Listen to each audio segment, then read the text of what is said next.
시간 금요기도에 나오신 모든 성도님들을 주님 안에서 축복합니다. 시편 119편은 고난당하는 경건한 어떤 사람의 시입니다. 우린 시편 119편을 통해서 우리가 이 세상을 어떻게 믿음으로 그리고 경건하게 살아갈 수 있는지를 몇 가지 가르침을 얻게 됩니다. 오늘 그것을 우리 성도님들과 함께 나누고자 합니다. 시편 119편의 특징 중 하나는 표제어가 없는데요. 그러다 보니까 이것이 어떤 상황에 누구에 의해서 지어진 시인지를 잘 모릅니다. 많은 성경학자들은 이 시편 119편의 여러 내용과 어휘들이 다윗의 그 시들과 비슷하다고 해서 시편 119편도 다윗이 지은 시가 시일 것이다 이렇게 이야기하는 학자들도 있습니다. 하지만 정확히 말하면은 그것은 알 수가 없습니다. 그런데 중요한 것은 그가 하나님의 법을 대단히 사랑하는 사람인 것은 확실합니다. 우리 119편 97절 우리 다시 한번 함께 읽겠습니다. 내가 주의 법을 어찌 그리 사랑하는지요. 내가 그것을 종일 작은 소리로 읊조리나이다. 지금 여기서 이 시인은 내가 주의 법을 어찌 그리 사랑하는지요 라고 말을 합니다. 여러분 이 가운데서 혹시 법을 사랑하는 분 계십니까? 우리가 생각할 때 법은 굉장히 딱딱하죠. 그런데 여기서 이 시인은 주의 법을 내가 어찌 그리 사랑하는지요 라고 말합니다. 여기서 법이라는 단어는 토라라는 히브리어 단어인데 이것은 율법, 가르침, 교훈이라는 뜻입니다.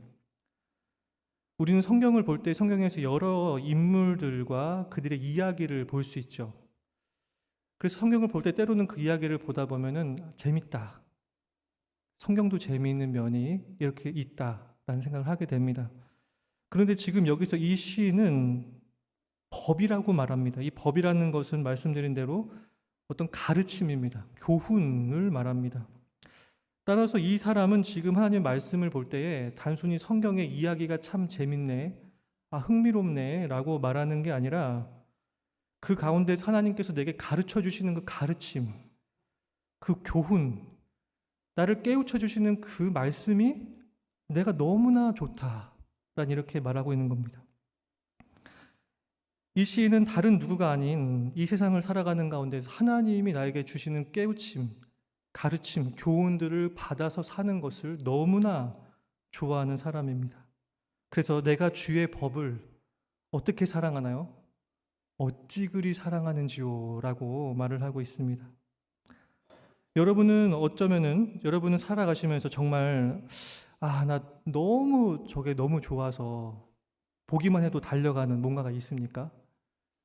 제가 주변에 계신 분들을 보면은 귀여운 동물들 보면은 막 장벽을 뛰어넘더라고요. 처음 보는 분들한테도 귀여운 동물 보면은 친구가 금방 되셔가지고 서로 막 얘기하면서 만져봐도 돼요? 막 이러면서 조심해요, 물어요, 막 이렇게도 하고 이렇게 하면서 서로 굉장히 빨리 친해지십니다. 너무 귀여운 게 있으면 막 다가가는 거예요. 또 누가 그런가요? 너무 귀여운 아이들 보면은 막 다가가서 너무 사랑스럽다라고 하고 안아주고 싶고 그런 거죠. 그런데 지금 여기 이 시인은 어찌 그리 사랑하는지요라고 하는 항상 찾아가서 안아주고 싶고 다가가고 싶고 함께하고 싶은 게 무엇인가요? 하나님의 법이라는 겁니다. 하나님의 가르침입니다. 이 시인은 조금만 시간이 있어도 나도 하나님께 달려가서 하나님의 가르침을 받고 듣고 하는 그것을 너무나 즐겨하는 사람입니다. 또 시편 119편을 보면은 이 사람의 이러한 특징 때문에 그 삶에도 이것이 영향을 미치는데요. 삶의 아주 독특한 특징을 만들어냅니다. 그것은 이 사람이 말씀을 하루 종일 읊조리는 겁니다. 우리 97편 다시 한번 또 읽어볼게요. 함께 읽겠습니다. 내가 주의 법을 어찌 그리 사랑하는지요. 내가 그것을 종일 작은 소리로 읊조리나이다. 자, 처음에 하나님의 법을 너무 사랑한다고 했는데요. 자, 이 가르침을 너무 사랑한 나머지 이 사람이 생활 속에 하는 특징이 있는데요. 그것은 하루 종일 하나님의 말씀을 중얼중얼 거리는 겁니다. 쉬운 성경에서는 이 읊조리단 말을 묵상하다라고 번역했습니다. 우리 잘 아시는 대로 이 묵상한다라는 것은 되뇌 있는 겁니다. 다른 곳으로 생각을 바꾸지 않고 내가 하나님의 말씀을 계속해서 곱씹어서 계속해서 그것을 집중해서 생각하는 겁니다. 여러분, 이것은 가만히 생각해 보면 아주 독특한 특징입니다. 오늘날에 이렇게 뭔가 한 곳에 집중해서 살아가는 사람을 보기 어렵죠. 그런데 이 사람은 이 하나님의 말씀에 하루 종일 그 말씀에 집중을 하는 것입니다. 여러분, 이것은 가능한가요? 가능합니다. 일을 하면서도 우리는 하나님의 말씀을 마음에서 놓지 않을 수 있습니다.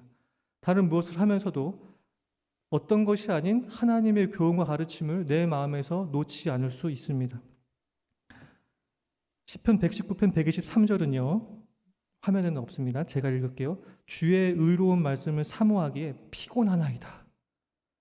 이렇게 말합니다. 말씀을 너무 사모해서 말씀을 찾다가 어떻게 된 건가요? 지쳐서 지금 내가 피곤해졌습니다. 이럴 정도로 말씀을 바라는 겁니다. 시편 119편 148편인데요. 우리 함께 읽겠습니다. 주의 말씀을 조용히 읊조리려고 내가 새벽녘에 눈을 떴나이다. 하루 종일 말씀을 읊조리는데 말씀을 찾다가 피곤할 지경이 되는데 또 어떤 삶의 특징이 있나요? 말씀을 내가 조용히 읊조리고 싶어서 다른 것에 전혀 방해받지 않고 그 말씀을 내 영혼으로 온전히 누리기 위해서 어떻게 했다고 하죠? 새벽에 눈을 떴다는 겁니다. 사실 이 표현은 새벽에 눈을 떴다라는 표현은 밤을 지샜다라는 표현입니다. 모두가 잠든 시간, 세상이 좀 고요해지는 그런 시간에 하나님의 말씀을 읊조리기 위해서 조용히 내가 내 마음에 온전히 집중해서 읊조리기 위해서 밤을 지새는 겁니다. 여러분, 한마디로 이 사람의 특징은 무엇인가요? 하나님의 말씀을 정말 사랑하고 또한 그로 인해서 하루 종일 계속해서 자신의 정신을 다 쏟아가면서 하나님의 말씀을 보는 겁니다. 존 맥아더라는 목사님은요, 영적 성장을 위한 비밀이라는 책에서 이렇게 말을 합니다. 우리 사회는 오락지향적입니다. 이것은 굉장히 오래된 책입니다, 여러분. 그 스마트폰이 없는 시대에 지금 쓰여진 책인데요. 한번 그래도 우리가 들을 부분이 있습니다. 한번 들어보세요. 우리 사회는 오락지향적입니다. 우리 시대에는 성경을 보지 못하도록 방해하는 것들이 많습니다. 일부 그리스도인들은 성경 외에 온갖 종류의 책들을 읽는 데 시간을 쏟습니다. 그러한 책들 중 일부는 도움이 될 수도 있습니다. 일부는 경건한 사람들이 썼으며 성경적으로 건전합니다. 하지만 그것들이 도움이 되고 성경적으로 건전하다 할지라도 진지하게 성경을 보는 것을 대신하지는 못합니다. 지속적이고 진지한 하나님의 말씀을 연구하는 것을 무시한다면 우리의 영적 성장은 어려워질 것입니다. 이 존 맥아더 목사님이 얘기하는 것은 성경에 대한 진지하고도 지속적인 연구와 집중이 우리의 삶에 있을 때에 우리의 신앙이 그 다음 단계로 나아갈 수 있다라고 말씀하는 겁니다. 이 경건한 시편 119편에 나온 이 경건한 시인은 이런 특징을 그대로 보여줍니다. 나의 생각과 시선이 다른 곳으로 향하지 않도록 계속해서 내가 말씀을 내 안에서 곱씹을 수 있도록 내 마음과 생각을 지키는 겁니다. 이 사람에게서 보여주는 경건의 특징은 말씀을 향한 사랑이고요. 두 번째는 지속성과 집중력인 것입니다. 이것이 시편 119편의 시인이 보여주는 말씀을 향한 태도입니다. 그리고 그때 이 사람이 어떤 일을 경험하는지를 또 보여준대요. 우리 119편 130절 우리 함께 한번 읽겠습니다. 주의 말씀을 열면 빛이 비치어 어두운 사람들을 깨닫게 하나이다. 주의 말씀을 열면 뭐가 비친다고 하죠? 빛이 비친다라고 말합니다. 이 말씀을 열면은 형광등이 켜진다, 이런 유치한 얘기가 아니고요. 랜턴이 켜져서 빛을 비춰준다, 이런 얘기가 아니죠. 이건 무슨 말인가요? 빛이 비친다. 이것은 무슨 말일까요? 말씀을 열 때에 내 가운데 놀라운 깨달음의 빛들이 있다라는 겁니다. 여기 보시면은 130절에 보면은 우둔한 사람을 깨닫게 한다라고 말합니다. 따라서 이 사람은 원래 지혜로운 사람이 아닙니다. 원래는 우둔한 사람입니다. 이 우둔한 사람이라는 뜻은 순진하다라는 것입니다. 순진하다는 것은 아직 뭘 잘 모르는 그런 사람입니다. 그래서 누가 무슨 옆에서 누가 무슨 말을 하면은 진짜? 그러면서 그대로 따라갑니다.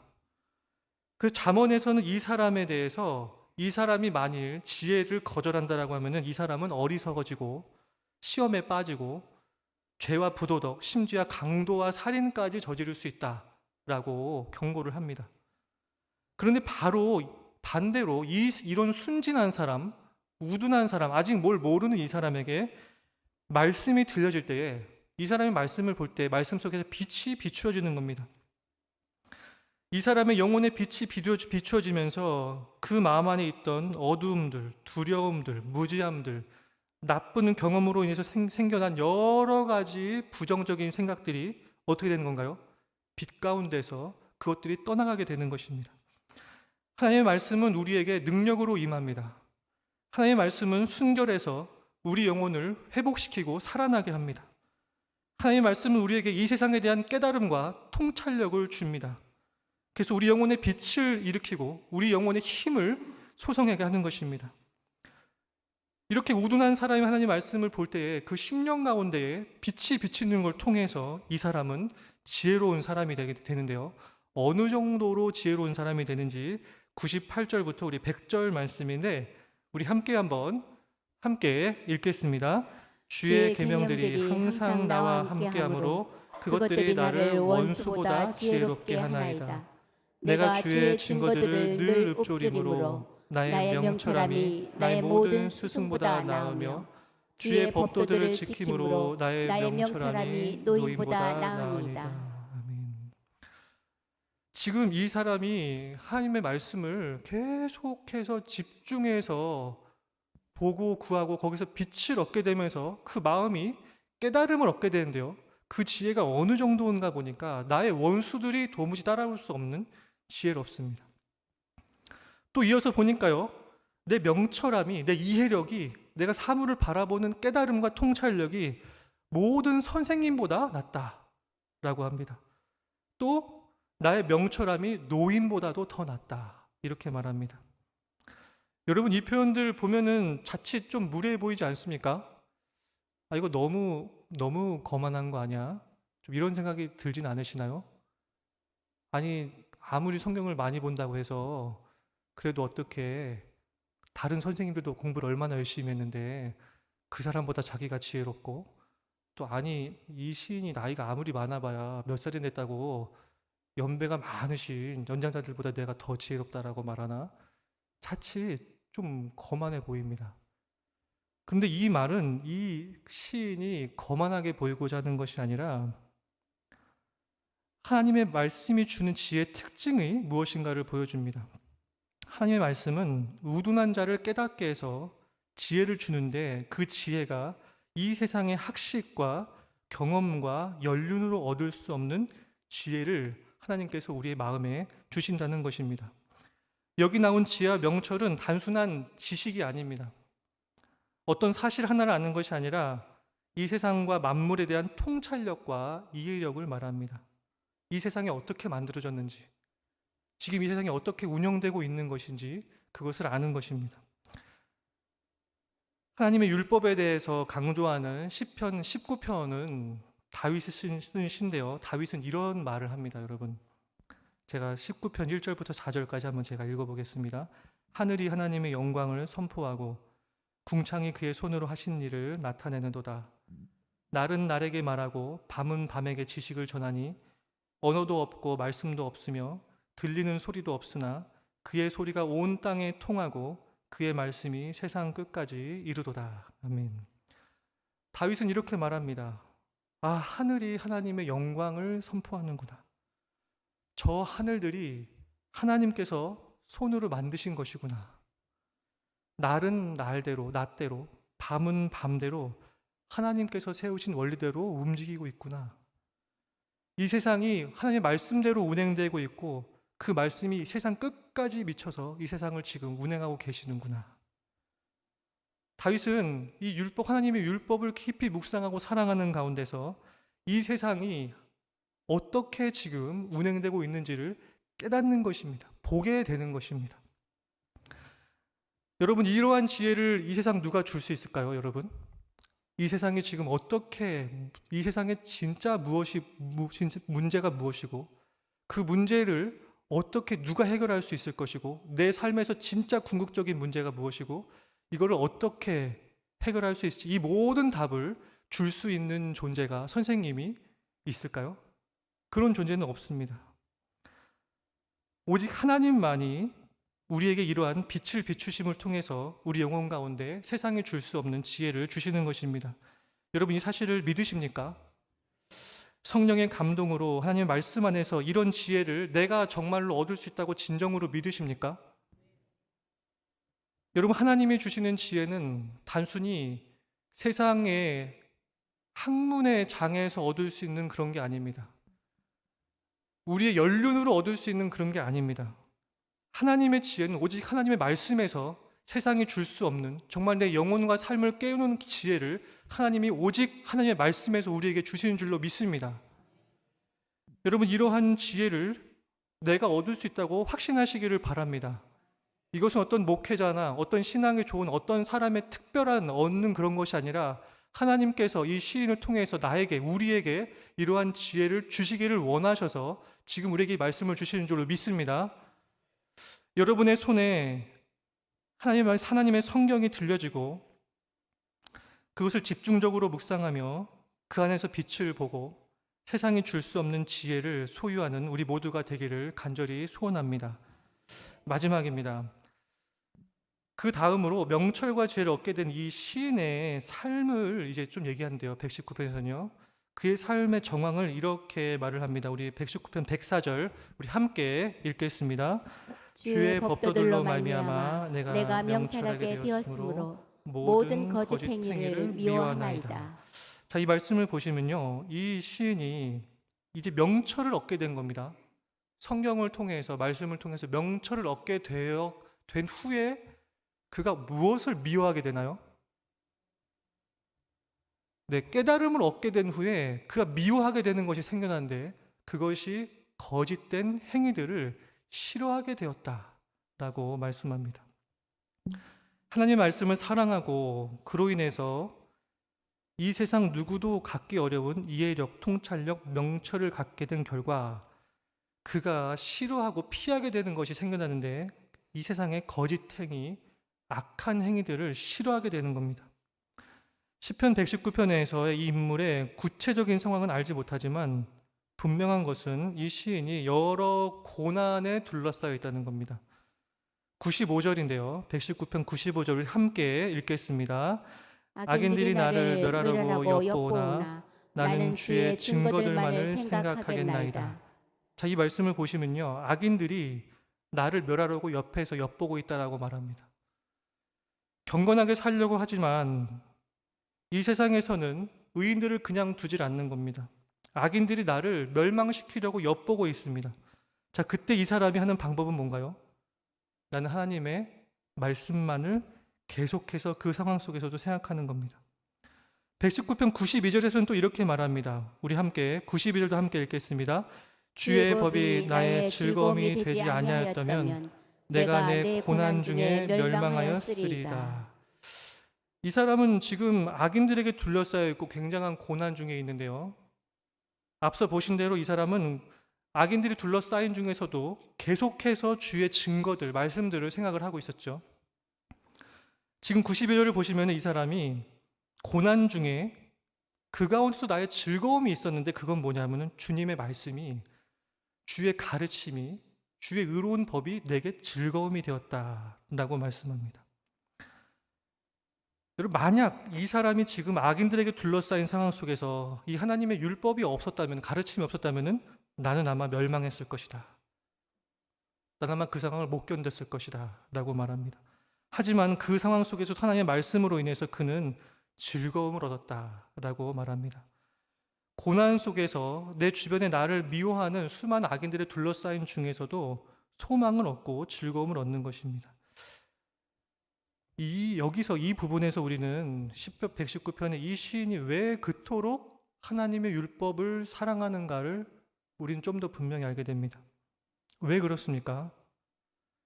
앞서 말씀드린 지혜란 스승보다 더 낫고 연장자보다 더 낫고, 이러한 지혜란 단순히 우리가 이 세상에서 다른 사람보다 좀 더 지혜로워지는, 경쟁에서 좀 더 나은 지혜를 얻는다, 그런 의미가 아닌 겁니다.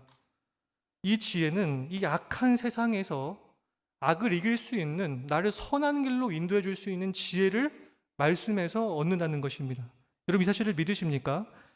이 시인의 마음은 이 악한 세상에서지만 하나님께 주신 생명의 길로, 의의 길로 살아가기를 간절히 원하는 간절한 바람이 있는 것입니다. 그것을 세상 어디서 얻을 수 있겠습니까? 이 악한 세상에서 전부 악을 악으로 대하고 미워하는 사람을 미워하는 것으로만 대하는 이 세상의 지혜에서는 얻을 수 없는 것입니다. 이 악한 세상 속에서 그 가운데서도 악을 선으로 이길 수 있는 그 지혜는 어디서 얻습니까? 오직 하나님의 말씀에서만 얻을 수 있는 것입니다. 이 시에는 내가 걷는 이 악한 세상, 내 주변을 가득 둘러싼 이 악인들, 날마다 나를 둘러싼 이 여러 악들 속에서지만 그 가운데서 하나님의 생명의 길로, 의의 길로 살아가기를 원하는 간절한 열망이 있기 때문에 바로 그 지혜를 얻기 위해서 하나님의 말씀을 묵상하는 것입니다. 여러분, 만약에 이 사람이 그러지 않는다면 어떨까요? 이 사람이 굳이 하나님의 의의 길로 가기 원하지 않는다라면은 이 사람이 하나님 율법을 이렇게 사랑할까요? 아마도 그러지 않을 것입니다. 여러분, 하나님께서 열어주신 생명의 길로 나아가기를 원하십니까? 그래서 예수님처럼, 그리고 이 시편 119편의 시인처럼 의로운 삶을 살기를 여러분들은 원하십니까? 그렇다면은 우리는 그 지혜를 오직 하나님의 말씀에서만 얻을 수 있습니다. 그렇기에 이 말씀은, 이 하나님의 율법은 우리에게 천천 금화보다 더 귀한 선물이 되는 것입니다. 그렇기 때문에 우리는 그것을 귀하게 여기고 집중하여 그것을 보고 거기서 날마다 수시로 내 영혼을 어둡게 만드는 악한 어두움 속에서 하나님의 말씀에서 빛을 보면서 나아가게 되는 것입니다. 하나님은 이 말씀을 통해서 이 가운데서 깨우침을 얻어서 우리에게 약한 세상에서 승리하고 의의 길을 걸어가라고 말씀하십니다. 마지막으로 여러분, 역사 가운데서 정말로 거의 이와 비슷하게 살아간 사람들의 이야기를 간단히 들려드리고 마치도록 합니다. 여러분, 롤라드라는 사람들 혹시 들어보셨습니까? 제가 알기로 한 2012년부터 우리나라에 더 북이라는 뮤지컬이 있어요. 그거는 바로 이 롤라드파의 사람들의 이제 이야기를 담은 뮤지컬인데, 저는 혼자서 이 뮤지컬을 3번을 봤어요. 더 북, 여기서 더 그 책. 근데 그 책은 무슨 책일까요? 성경책입니다. 이 배경은 뭐냐면요, 1320년대 목회자이자 신학자인 영국의 존 위클리프라는 이 목사님인데요, 이 당시에는 여러분, 사람들이 성경을 잘 볼 수가 없었습니다. 사제들만이 라틴어로 성경을 봤고요, 일반 사람들은 볼 수가 없었어요. 근데 그나마도 사제들이 이 라틴어로 된 성경을 잘 보질 않았습니다. 그러다 보니까 교회 안에는 계속해서 비성경적인 가르침들이 등장을 하게 됩니다. 성찬 때에 예수님의 몸이 떡이 된다, 떡이 예수님의 몸이 된다 라는 이 가르침을 비롯해서 돈으로 구원을 살 수 있다, 구원을 받기 위해서는 꼭 사제에게 고백을 해야 된다 등등의 성경에 없는 여러 가지 교리들을 만들어냅니다. 존 위클리프는 이러한 때에 성경을 영어로 만들어서 사람들이 성경을 읽을 수 있도록 합니다. 그러자 이 사람들은 이때에 이제 로마 카톨릭에 불평하는 사람들, 반항하는 사람들을 가리켜서 중얼대고 불평하는 사람들이라고 해서 롤라드파라는 이름을 붙입니다. 따라서 원래는 부정적인 이름입니다. 그런데 이제 이 카톨릭에 의해서, 로마 카톨릭에 의해서 이 존 위클리프는 결국에는 사형을 언도받게 되고 이단자라는 그러한 판정을 받게 됩니다. 그리고 위클리프와 함께 이 롤라드파도 모든 사람들도 이단이라고 그렇게 이제 낙인이 찍히게 됩니다. 그리고 영국 의회는 1381년에 롤라드인들을 탄압할 수 있는 최초의 법률을 제정을 합니다. 그리고 이제 성경을 보는 사람들, 그러면서 로마 카톨릭에 대해서 비성경적이라고 말하는 그 사람들을 검거하기를 시작을 합니다. 그리고 영국 의회는 1401년에 이들을 이단으로 규정을 하고 이단 박멸이라는 정책을 반포해서 롤라드인들을 사형을 시키기를 시작합니다. 그런데 여러분, 이 사람들은 이 중얼거리는 자들, 롤라드인들이라는 그 이름답게 어떻게 했을까요? 성경을 숨기고 다니면서 계속해서 그것들을 시간이 날 때마다 외웁니다. 성경을 외워서 또 어떻게 하나요? 다른 사람들에게 자신이 외운 성경을 가서 얘기를 해주는 겁니다. 그리고 그 성경을 또 가지고 있던 성경을 다른 사람에게 몰래 가서 전달해 줍니다. 이러면서 이 사람들이 성경을 계속해서 외우고 중얼거리고 그 중얼거리면서 외운 성경을 다른 사람에게 전해주면서 계속해서 이 복음이 전해지게 됩니다. 하지만 사실 이 사람들은 실제로 사회적으로 로마 카톨릭을 변화시키기까지는 못합니다. 로마 카톨릭이 워낙 이 사람들을 강하게 탄압했기 때문에 이 사람들은 수많은 사람들이 죽임을 당하고 또 지하로 이제 내려가는 생활을 하게 됩니다. 하지만 이 사람들이 이렇게 순교하고 말씀을 사랑한 그 시는 거기서 끝나지 않고요. 100년 후 이렇게 이 롤라드파의 여러 고난이 있은 100년 후에 1517년에 바로 마틴 루터가 종교개혁을 일으키게 되는데 바로 이 롤라드파, 말씀을 사랑한 이 사람들의 노력과 헌신과 수고가 이 종교개혁의 밑거름이 되는 것입니다.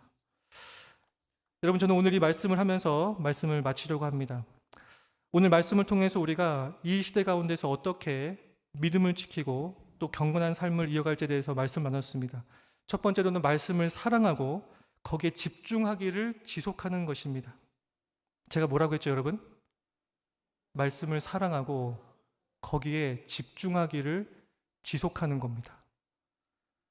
두 번째로는 그렇게 말씀을 사랑하고 집중하는 가운데서 거기서 하나님이 주시는 빛을 보면서 거기서 지혜를 얻는 것입니다. 그리고 그 지혜를 얻을 때 우리는 영혼의 힘을 얻고 의롭게 살아갈 수 있는 힘을 얻게 될 것입니다. 우리 마지막으로 시편 119편 165절 말씀인데 우리 함께 한번 읽겠습니다. 주의 법을 사랑하는 자에게는 큰 평안이 있으니 그들에게 장애물이 없으리로다. 아멘. 고난 중에도 시인은 말합니다. 주의 법을 사랑하는 자에게는 큰 평안이 있다. 그들에게 장애물이 없다. 오늘 이 말씀대로 하나님을 사랑하는 그 말씀에 집중하는 우리의 심령이 살아나고 이 세상에서 의롭게 살아갈 수 있는 능력과 지혜와 깨달음을 얻는 우리 모두가 되기를 예수님의 이름으로 축복합니다.